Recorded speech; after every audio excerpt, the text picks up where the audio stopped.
मैं भगवान विष्णु को नमन करता हूँ, जो इस सृष्टि के पालक और रक्षक हैं, जो शांतिपूर्ण हैं, जो विशाल सर्प के ऊपर लेटे हुए हैं, जिनकी नाभि से कमल का फूल निकला हुआ है, जो ब्रह्मांड का सृजन करता है, जो एक परमात्मा है, जो पूरी सृष्टि को चलाने वाले हैं, जो सर्वव्यापी हैं, जो बादलों की तरह सामने हैं, जिनकी आंखें कमल के समान हैं, वही समस्त संपत्तियों के स्वामी हैं।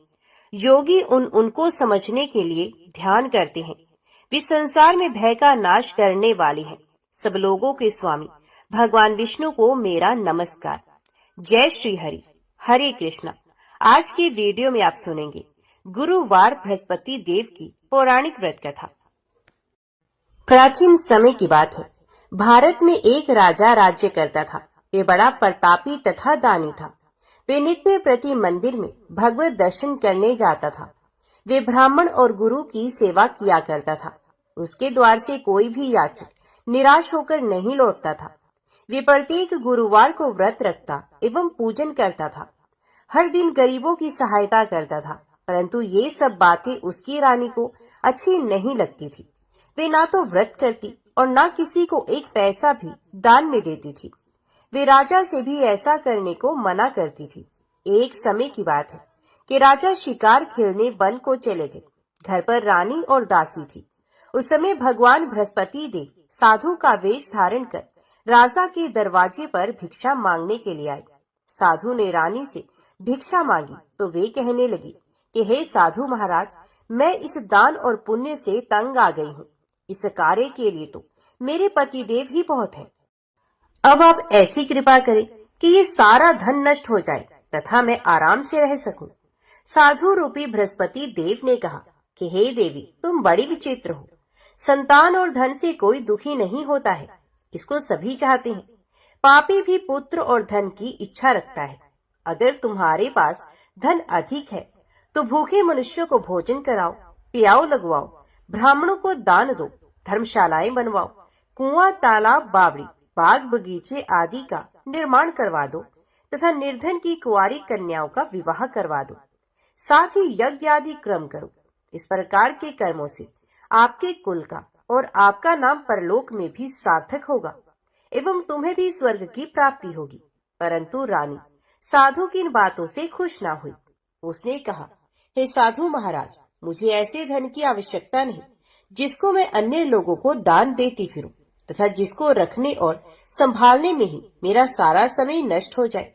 साधु ने कहा, हे देवी, यदि तुम्हारी ऐसी ही इच्छा है तो जैसा मैं तुम्हें बताता हूँ तुम वैसा ही करना। बृहस्पतिवार के दिन घर आंगन को गोबर से लीपना, अपने केशों को पीली मिट्टी से धोना, केशों को धोते समय स्नान करना, राजा से कहना कि वे हजामत करवाए, भोजन में मांस मदिरा खाना, कपड़े धोबी के यहाँ धुलने देना। इस प्रकार 7 बृहस्पतिवार करने से तुम्हारा सारा धन नष्ट हो जाएगा। ये कहकर साधु महाराज रूपी बृहस्पति देव अंतर ध्यान हो गए। रानी ने साधु के कहने के अनुसार 7 बृहस्पतिवार तक वैसा ही करने का विचार किया। साधु के बताए अनुसार कार्य करते हुए केवल 3 बृहस्पतिवार ही बीते थे कि उसकी समस्त धन संपत्ति नष्ट हो गई। भोजन के लिए दोनों समय परिवार तरसने लगा तथा सांसारिक भोगों से दुखी रहने लगे। तब राजा रानी से कहने लगा कि हे रानी, तुम यहाँ पर रहो, मैं दूसरे देश को जाता हूँ, क्योंकि यहाँ पर मुझे सभी मनुष्य जानते हैं, इसलिए मैं यहाँ पर कोई काम नहीं कर सकता। मैं परदेश जा रहा हूँ, वहाँ कोई काम धंधा कर लूंगा, शायद हमारे भाग्य बदल जाए। ऐसा कहकर राजा परदेश चला गया कि वहाँ जंगल से लकड़ी काट कर लाता और शहर में बेचता। इस तरह जीवन व्यतीत करने लगा। इधर राजा के बिना रानी और दासी दुखी रहने लगी। किसी दिन एक समय भोजन मिलता और किसी दिन जल पीकर ही रह जाती। एक समय रानी और दासी को 7 दिन बिना भोजन के व्यतीत करने पड़े। तो रानी ने अपनी दासी से कहा कि हे दासी, यहाँ पास ही के नगर में मेरी बहन रहती है, वे बड़ी धनवान है, तो उसके पास जा और वहाँ से 5 से खाना मांग कर ले आ, जिससे कुछ समय के लिए गुजारा हो जाएगा। दासी रानी की बहन के पास गई। रानी की बहन उस समय पूजा कर रही थी। बृहस्पतिवार का दिन था।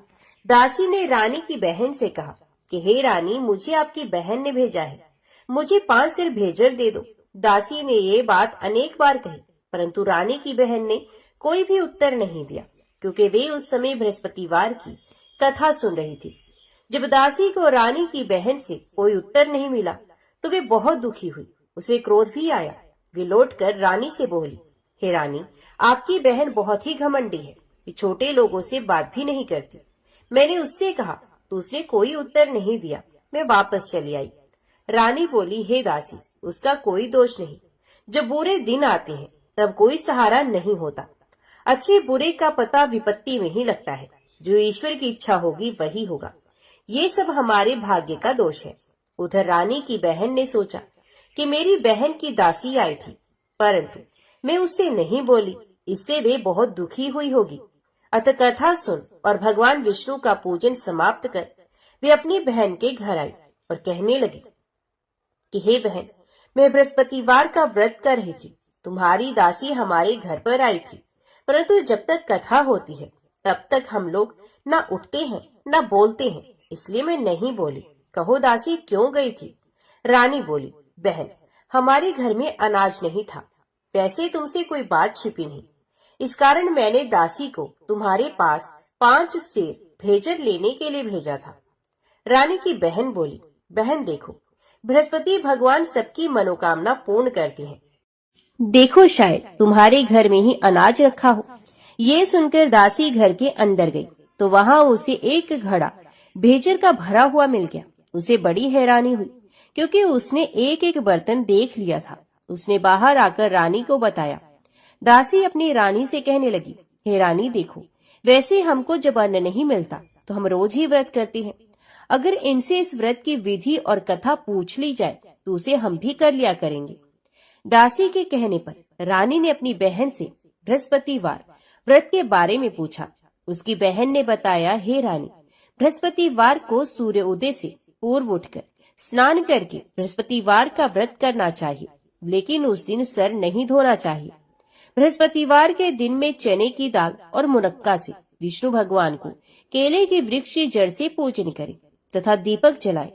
उस दिन एक ही समय भोजन करे। भोजन पीले खाद्य पदार्थ का करे तथा कथा सुने। इस प्रकार करने से गुरु भगवान प्रसन्न होते हैं, अन्न पुत्र धन देते हैं। इस तरह व्रत और पूजन की विधि बताकर रानी की बहन अपने घर लौट गई। रानी और दासी दोनों ने निश्चय किया कि वे बृहस्पति देव भगवान का पूजन जरूर करेंगी। 7 दिन के बाद जब बृहस्पतिवार आया तो उन्होंने व्रत को रखा। घुड़साल में जाकर चना और गुड़ बीन लाई तथा उसकी डाल से केले की जड़ में विष्णु भगवान का पूजन किया। अब भोजन कहाँ से आए? दोनों बड़ी दुखी हुई, परंतु उन्होंने व्रत किया था, इस कारण देव बृहस्पति भगवान प्रसन्न हो गए। वे एक साधारण व्यक्ति के रूप में 2 थालों में सुंदर पीला भोजन लेकर आए और दासी को देकर बोले, हे दासी, ये भोजन तुम्हारे और रानी के लिए है, तुम दोनों करना। दासी भोजन पाकर बड़ी प्रसन्न हुई और रानी से बोली, रानी जी, भोजन कर लो। रानी को भोजन आने के बारे में कुछ पता नहीं था, इसलिए वे दासी से बोली, जा तू ही भोजन कर, क्योंकि तू हमारी व्यर्थ में हंसी उड़ाती है। दासी बोली, एक व्यक्ति अभी भोजन दे गया है। रानी कहने लगी, वे भोजन तेरे लिए ही दे गया है, तू ही भोजन कर।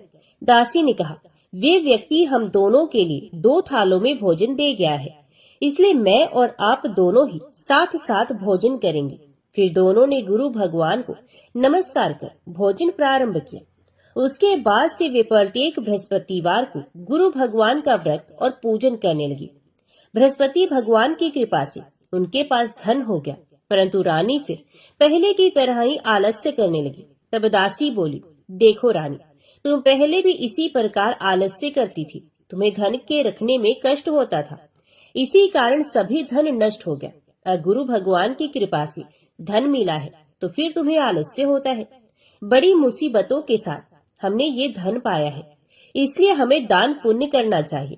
तुम भूखे मनुष्य को भोजन करवाओ, प्याऊ लगवाओ, ब्राह्मणों को दान दो, कुआं तालाब बावड़ी आदि का निर्माण करवाओ, मंदिर पाठशाला बनवाकर दान दो, कुंवारी कन्याओं का विवाह करवा दो। धन को शुभ कार्यों में खर्च करो, जिससे तुम्हारे कुल का यश बढ़े तथा स्वर्ग प्राप्त हो और पितृ प्रसन्न हो। दासी की बात मानकर रानी ने इसी प्रकार के कर्म करने शुरू किए, जिससे उनका काफी यश फैलने लगा। एक दिन रानी और दासी आपस में विचार करने लगी कि ना जाने राजा किस दशा में होंगे, उनकी कोई खोज खबर भी नहीं है। उन्होंने श्रद्धा पूर्वक गुरु बृहस्पति भगवान से प्रार्थना की कि राजा जहाँ कहीं भी हो शीघ्र वापस आ जाए। उधर राजा परदेश में बहुत दुखी रहने लगा। ये प्रतिदिन जंगल से लकड़ी बीनकर ले आता और उसे शहर में बेचकर अपने दुखी जीवन को बड़ी कठिनता से व्यतीत करता। एक दिन दुखी हो अपनी पुरानी बातों को याद करके वे रोने लगा और उदास हो गया।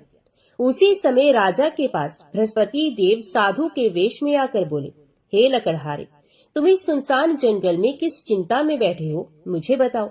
ये सुनकर राजा के नेत्रों में जल भर आया। साधु की वंदना कर राजा ने अपनी संपूर्ण कहानी सुना दी। महात्मा दयालु होते हैं। वे राजा से बोले, हे राजा, तुम्हारी पत्नी ने बृहस्पति देव के प्रति अपराध किया था, जिसके कारण तुम्हारी ये दशा हुई। अब तुम चिंता मत करो, भगवान तुम्हें पहले से भी अधिक धन देंगे। देखो, तुम्हारी पत्नी ने बृहस्पतिवार का व्रत प्रारंभ कर दिया है। अब तुम भी बृहस्पतिवार का व्रत करके चने की दाल व गुड़ जल के लोटे में डालकर केले का पूजन करो, फिर कथा कहो या सुनो। भगवान तुम्हारी सब कामनाओं को पूर्ण करेंगे। साधु की बात सुनकर राजा बोला, हे प्रभु, लकड़ी बेचकर तो इतना पैसा भी नहीं बचता जिससे भोजन के उपरांत कुछ बचा सकूं। मैंने रात्रि में अपनी रानी को व्याकुल देखा है। मेरे पास कोई साधन नहीं जिससे उसका समाचार जान सकूं। फिर मैं कौन सी कहानी कहूँ, ये भी मुझको मालूम नहीं। साधु ने कहा, हे राजा, मन में बृहस्पति भगवान की पूजन व्रत का निश्चय करो, वे स्वयं तुम्हारे लिए कोई राह बना देंगे। बृहस्पतिवार के दिन तुम रोजाना की तरह लकड़ियां लेकर शहर में जाना। तुम्हें रोज से 2 गुना धन मिलेगा, जिससे तुम भलीभांति भोजन कर लोगे तथा बृहस्पति देव की पूजा का सामान भी आ जाएगा। जो तुमने बृहस्पतिवार की कहानी के बारे में पूछा है वे इस प्रकार है। प्राचीन काल में एक ब्राह्मण था। ये बहुत ही निर्धन था। उसके कोई भी संतान नहीं थी। उसकी स्त्री बहुत ही मलिनता के साथ रहती थी। वो ना तो स्नान करती, ना ही किसी देवता का पूजन करती। इस कारण ब्राह्मण देवता बहुत दुखी रहते थे। बेचारे बहुत कुछ कहते थे, किंतु उसका कोई परिणाम नहीं निकला। भगवान की कृपा से ब्राह्मण के घर में एक कन्या का जन्म हुआ। कन्या समय के साथ बड़ी होने लगी। वे कन्या प्रातः काल में स्नान करके भगवान विष्णु का जप करती थी। कन्या ने बृहस्पतिवार का व्रत भी नियम पूर्वक करना प्रारंभ कर दिया। पूजा पाठ समाप्त होने पर पाठशाला जाती तो अपनी मुट्ठी में जौ भर के ले जाती और पाठशाला के मार्ग में डालती जाती। लौटते समय वही जौ स्वर्ण के हो जाती तो उनको बीनकर घर ले आती। एक दिन वह कन्या सूप में उन सोने की जौ को फटक कर साफ कर रही थी। तभी कन्या की माँ ने देख लिया और कहा कि हे बेटी, सोने के जौ को फटकने के लिए तो सोने का सूप भी होना चाहिए। दूसरे दिन बृहस्पतिवार का दिन था। कन्या ने व्रत रखा और बृहस्पति देव से प्रार्थना की कि हे बृहस्पति देव, मुझे सोने का सूप दे दो। बृहस्पति देव ने उसकी प्रार्थना स्वीकार की। फिर रोजाना की तरह वे कन्या जो फैलाती हुई पाठशाला चली गई। पाठशाला से लौटकर जब वे नित्य की भांति जो बीन रही थी तो बृहस्पति देव की कृपा से उसे सोने का सूप मार्ग में पड़ा हुआ मिला। उस सोने के सूप को वे घर ले आई और उसे जो साफ करने लगी, परंतु उसकी माँ का वही ढंग रहा। एक दिन की बात है, जब कन्या सोने के सूप में जो साफ कर रही थी, उसी समय जिस नगर में कन्या और उसका परिवार रहता था, उसी नगर का राजकुमार उसके घर के पास से निकला। कन्या के रंग और रूप को देखकर वे कन्या पर मोहित हो गया। जब वह अपने राजमहल में आया तो वह बहुत उदास हो गया, बिना भोजन किए ही लेट गया। राजा को जब राजकुमार द्वारा अन्न जल त्यागने का समाचार ज्ञात हुआ तो अपने मंत्रियों के साथ वे राजकुमार के पास गया और पूछा कि हे पुत्र, तुम्हें किस बात का दुख है और तुमने भोजन क्यों त्याग दिया है?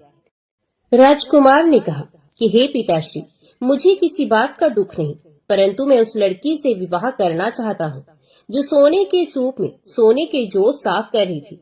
राजा ने कहा कि राजकुमार, आप उस कन्या का नाम और पता बताओ, मैं निश्चित रूप से तुम्हारा विवाह उसी कन्या से करवा दूंगा। राजकुमार ने राजा को उस लड़की के घर का पता बता दिया। मंत्री उस लड़की के घर गया। मंत्री ने ब्राह्मण के समक्ष राजा की ओर से निवेदन किया। कुछ ही दिन के बाद ब्राह्मण की कन्या का विवाह राजकुमार के साथ संपन्न हो गया। कन्या के घर से जाते ही ब्राह्मण के घर में पहले की ही भांति गरीबी का निवास हो गया। अब भोजन के लिए अन्न भी बड़ी मुश्किल से मिलता था। एक दिन दुखी होकर ब्राह्मण अपनी पुत्री से मिलने गया। बेटी ने पिता की अवस्था को देखा और अपनी माँ का हाल पूछा। ब्राह्मण ने सभी हाल कह सुनाया। कन्या ने बहुत सा धन देकर अपने पिता को विदा किया, लेकिन कुछ दिन के बाद फिर वही हाल हो गया। ब्राह्मण फिर अपनी कन्या के यहाँ गया और सभी हाल कह सुनाया। पुत्री बोली, हे पिताजी, आप माता जी को यहाँ ले आइए, मैं उन्हें वे विधि बता दूंगी जिससे आपकी सारी गरीबी दूर हो जाएगी। ब्राह्मण देवता अपनी स्त्री को साथ लेकर अपनी पुत्री के पास राजमहल में पहुँचे तो पुत्री अपनी माँ को समझाने लगी कि हे माँ, तुम प्रातः काल स्नान आदि करके भगवान विष्णु की पूजा करो तो घर की सब दरिद्रता और कष्ट दूर हो जाएंगे। परंतु उसकी माँ ने उसकी एक भी बात नहीं मानी। ये पहले की ही तरह प्रातः काल उठकर अपनी पुत्री की बची जूठन को खा लेती थी। एक दिन उसकी पुत्री को बहुत गुस्सा आया। उसने अपनी माँ को एक कोठरी में बंद कर दिया। प्रातः काल में अपनी माँ को कोठरी से बाहर निकालकर स्नान आदि के द्वारा पूजा पाठ करवाया तो उसकी माँ की बुद्धि ठीक हुई। इसके बाद उसकी माँ भी नियम से नित्य पूजा पाठ करने लगी और प्रत्येक बृहस्पतिवार को व्रत करने लगी। इस व्रत के प्रभाव से मृत्यु के बाद वे स्वर्ग को गई। ये ब्राह्मण भी सुख पूर्वक इस लोक का सुख भोग कर स्वर्ग को प्राप्त हुआ। इस तरह कहानी कहकर साधु बने देवता वहां से अंतर ध्यान हो गए। धीरे धीरे समय व्यतीत होने पर फिर बृहस्पतिवार का दिन आया। राजा जंगल से लकड़ी काटकर शहर में बेचने गया।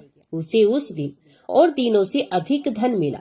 लकड़हारा बने राजा ने चना गुड़ आदि लाकर बृहस्पतिवार का व्रत किया।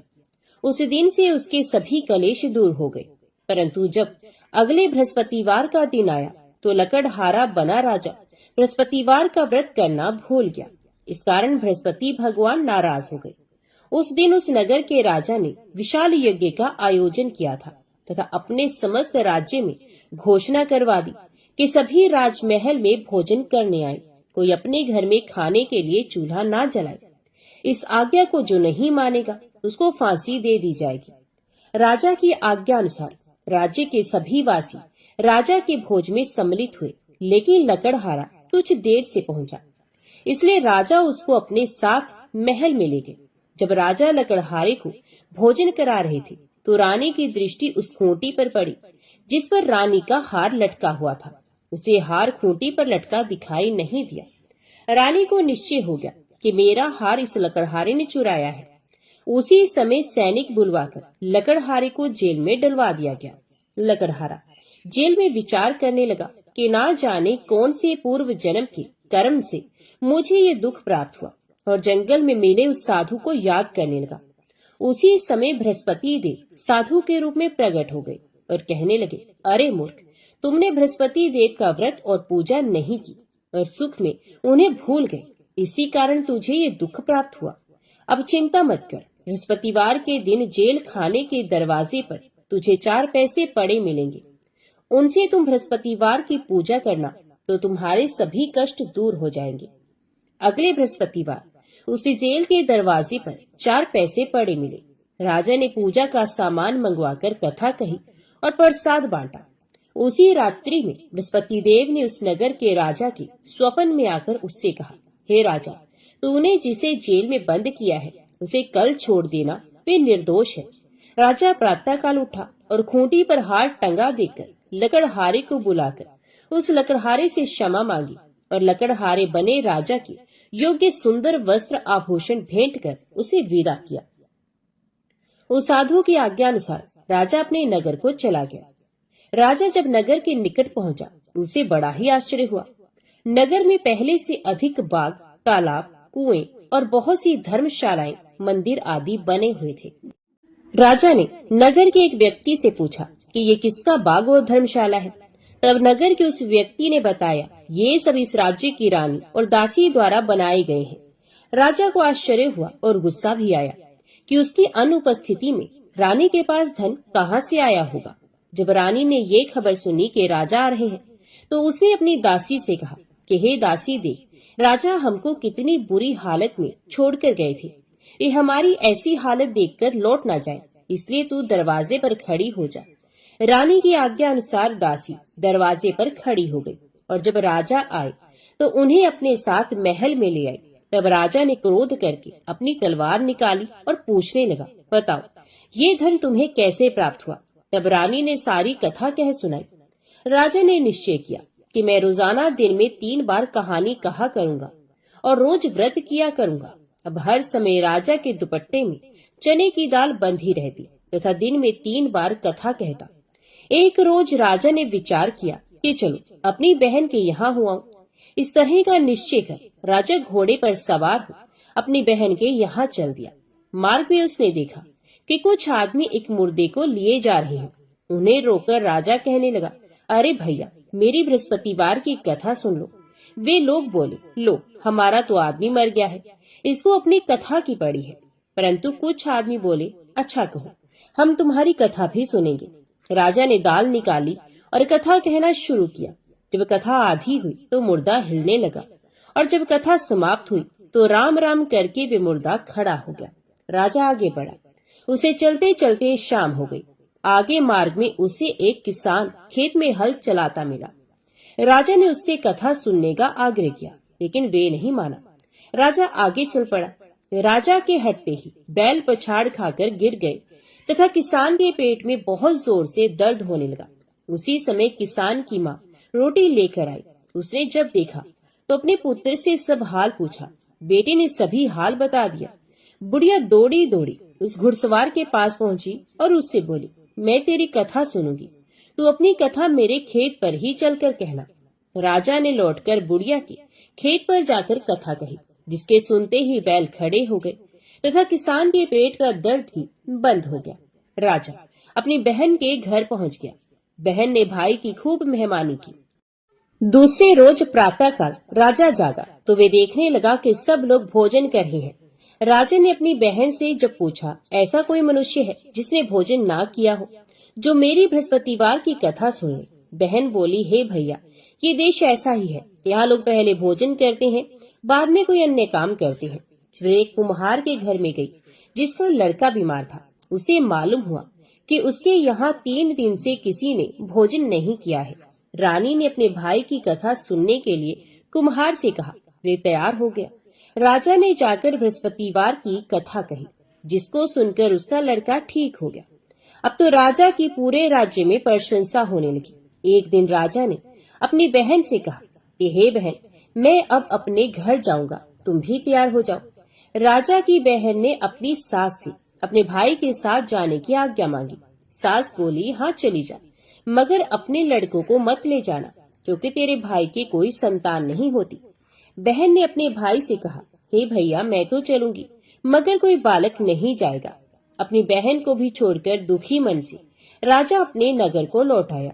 राजा ने अपनी रानी से सारी कथा बताई और बिना भोजन किए पिछैया पर लेट गया। रानी बोली, हे प्रभु, बृहस्पति देव ने हमें सब कुछ दिया है, ये हमें संतान भी अवश्य देंगे। उसी रात बृहस्पति देव ने राजा को स्वप्न में कहा, हे राजा, उठ, सभी सोच त्याग दे, तेरी रानी गर्भवती है। राजा को ये जानकर बड़ी खुशी हुई। 9वें महीने रानी के गर्भ से एक सुंदर पुत्र पैदा हुआ। तब राजा बोला, हे रानी, स्त्री बिना भोजन के रह सकती है, परंतु बिना कहे नहीं रह सकती। जब मेरी बहन आए तो तुम उससे कुछ मत कहना। रानी ने हाँ कर दी। जब राजा की बहन ने ये शुभ समाचार सुना तो वे बहुत खुश हुई तथा बधाई लेकर अपने भाई के यहाँ आई।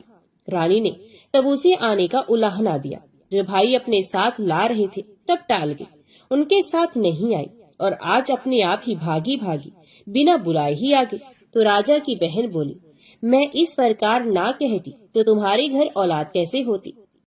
बृहस्पति देव सभी की कामनाएं पूरी करते हैं। जो सद्भावना पूर्वक बृहस्पतिवार का व्रत करता है एवं कथा को पढ़ता है अथवा सुनता है और दूसरों को सुनाता है, बृहस्पति देव उसकी सभी मनोकामनाएं पूर्ण करते हैं, उनकी सदैव रक्षा करते हैं। जो संसार में सद्भावना से गुरु देव का पूजन एवं व्रत सच्चे हृदय से करते हैं, उनकी सभी मनोकामनाएं वैसे ही पूर्ण होती हैं जैसी सच्ची भावना से रानी और राजा ने बृहस्पति देव की कथा का गुणगान किया तो उनकी सभी इच्छाएं बृहस्पति देव जी ने पूर्ण की। अनजाने में भी बृहस्पति देव की उपेक्षा न करें, ऐसा करने से सुख शांति नष्ट हो जाती है। इसलिए सबको कथा सुनने के बाद प्रसाद लेकर ही जाना चाहिए। हृदय से उनका मनन करते हुए जयकारा बोलना चाहिए। तो सब प्रेम से बोलो, बृहस्पति भगवान की जय, भगवान विष्णु की जय।